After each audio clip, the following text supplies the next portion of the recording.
Listen, I wasn't interested in Dogman, didn't even know they existed, didn't care to know stuff like that was real. Then I saw one and realized the world is all lies. You can say back then I was a normie, but now my eyes are open and boy can I see. This happened last year during the whole beer virus and circus. It's the anniversary of my mom's death and I wanted to lay a wreath at her grave. But here in upstate New York, they was tripping hard. Damn near saying you couldn't even leave your house. And on top of that, they had this snitch program in our neighborhood. And I swear to you, I would never, ever would have believed that my neighbors would tell on each other the way they did. One guy gave his son a birthday party in his own backyard, and some bastard called the police. Pissed off half the block because it was none of that person's business what he did in his own backyard. Well, why am I telling you this? You lived through this with me. The lesson I learned from all of that crap that happened is that people ain't shit. Cowards, the whole lot of them. You tell them the sky's falling and the only way to protect yourself is to hide under a garbage bag, and these dumb bastards would do it. I'm sorry, let me get back to the story. I'm headed to visit my mom's grave, and I leave early in the morning because my office is forcing us to work from home. Last week, I did all of my work for the month, so I head out to the cemetery early.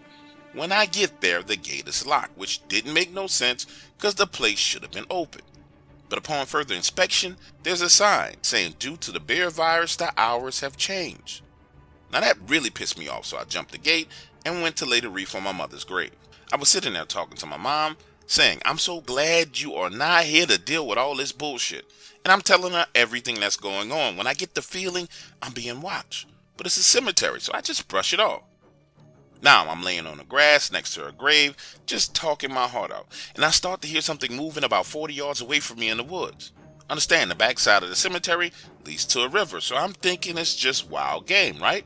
I chill there for another 30 minutes, and when I finally get up, I'm dusting the dust off my mother's tombstone, and I glance over at the wood line, and it's the biggest black dog I ever seen sitting there.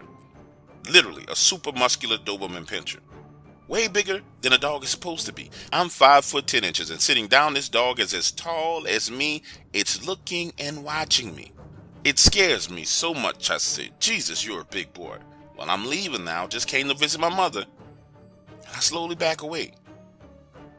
But what I thought was weird is the expression on this animal's face. It was almost as if it could tell I was in pain, because it had that look of sympathy on its face. You know how your dog looks when it's worried about you? It had that exact same look on its face. It watches me, then gets up and trots back into the woods. And listen, from behind, it's all shoulders. I'm talking about prehistoric monster muscle. But it was cool, didn't bother me one bit. Now, of course, I'm not trying to bump into nothing like that on a dark, deserted roadway.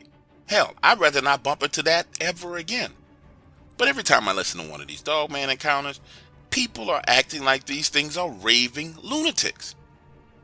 And that just wasn't my experience. And I wanted to say that.